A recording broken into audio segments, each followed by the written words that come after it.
Bapak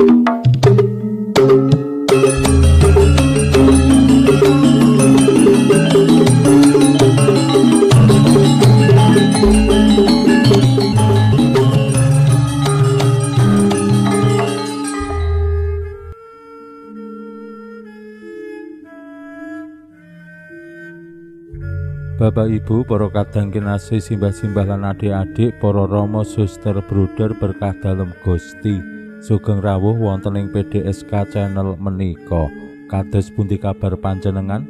Mugi-mugi bagas kasarasan kesehatan kawilujengan tansah mengku kula panjenengan sami anggenipun kelampahi gesang ing dinten menika. Lan mugi-mugi lumantar panglimbang basa Jawi waosan Injil kula panjenengan sansaya saged gayuh iman kapitadosan ingkang leres lan mantep.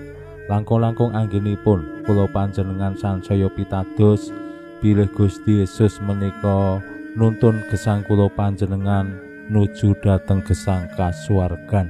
Pancen kados pundi ing sakmangkih gesang kasuwargan menika kula panjenengan dereng mangertos lan mbok menawi namung menerka-nerka bayang-bayangake lan kira-kira kepriye.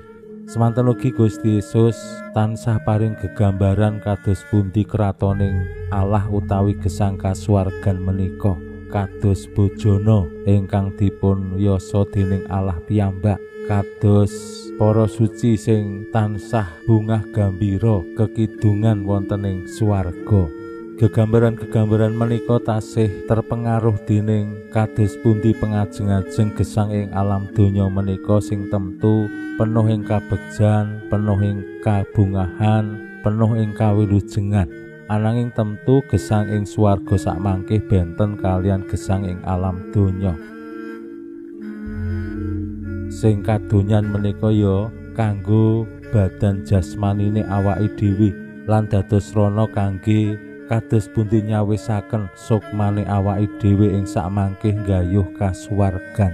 Mila simbah-simbah rumiyin ngajak lan paring warisan supados nutupi babahan hawa nasa utawi hawa sanga ingkang babahan menika ngungkapake kanepson duniawi, kanepson badani, mripat bolongane loro, kuping bolongane loro, irung bolongane loro, tutuk bolongane siji, lajeng ing ngandhap bolongan kelamin lan nyuwun sewu dubur.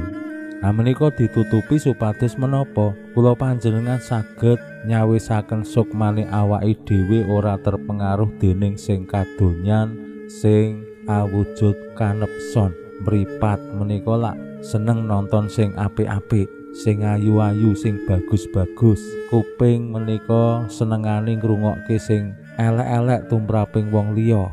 Tutuk apa meneh seneng ngomongake eleke wong liya utawa nek mangan ya dadi rakus apa-apa dipangan. Irung nggih sami kemawon, sing enak-enak, sing sedep-sedep diambu, ning sing ora disingkiri. Menika kanepson. Mila simbah-simbah rumiyin ngajak yen pengin gayuh kabegjaning gesang katentremaning urip kedah nggih nutupi babahan hawa nasa menika supados menapa manungsa aja ngasik terbelenggu namung mburu kanepson, mbuh kuwi kanikmataning mripat, kuping, tutuk, irung lan sapanunggalane. Gusti Yesus lumantar waosan Injil dinten menika nggih ngadepi tiang-tiang Saduki ingkang penasaran kados pundi gegambaraning swarga sakmangkih.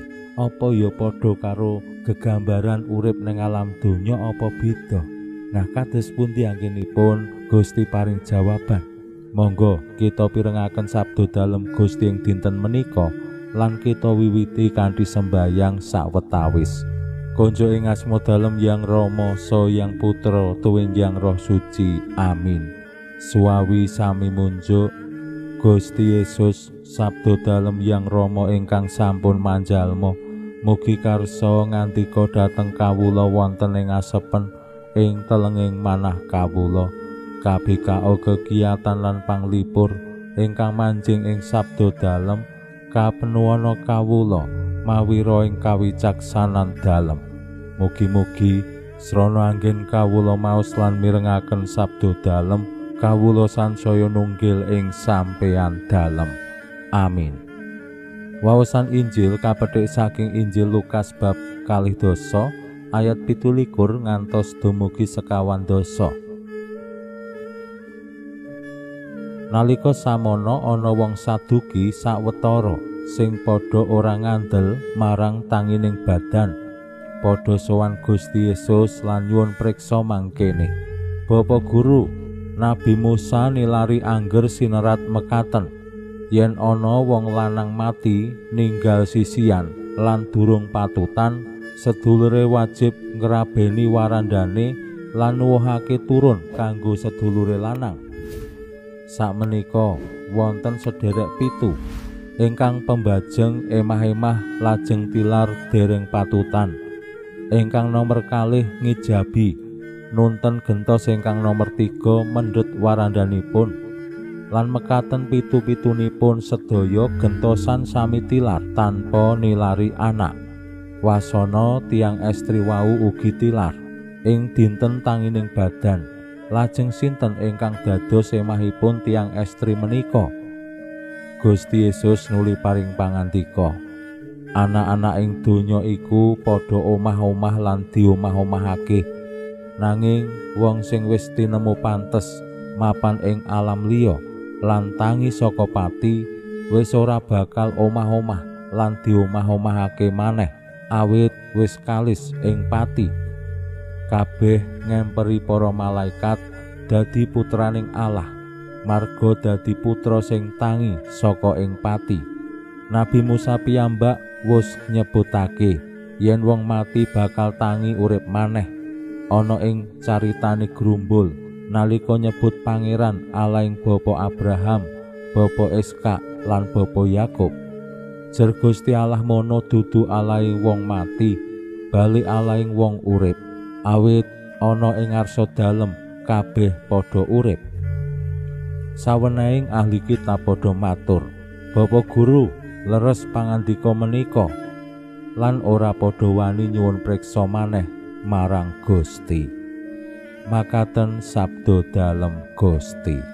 Suwawi sami munjuk, Gusti kawula munjuk sembah nuwun karana sabda dalem.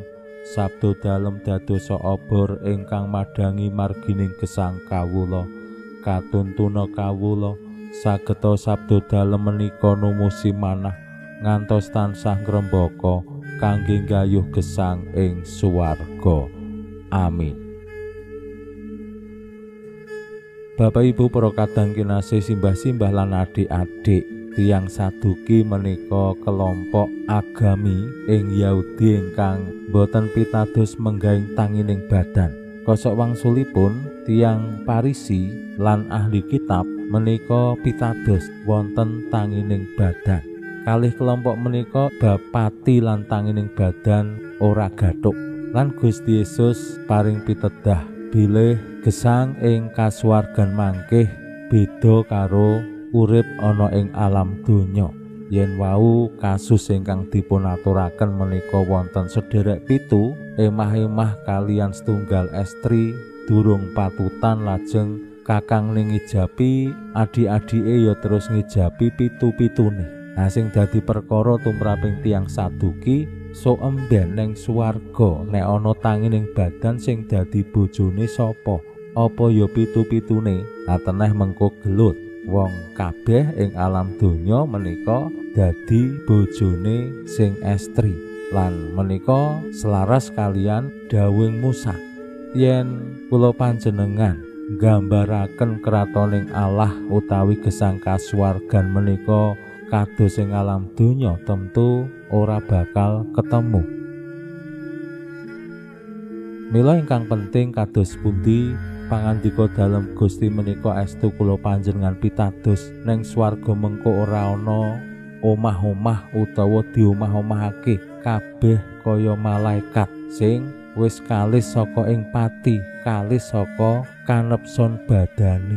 Pinuji Allah sakmenika sarta ing salami-laminipun, salam sehat, salam bahagia, salam katentreman. Lan mugi-mugi lumantar panglimbang dinten menika kula panjenengan tansah jinangkung ing berkah dalem Gusti ingkang Maha Kuwasa, Hyang Rama saha Hyang Putra tuwin Hyang Roh Suci. Amin.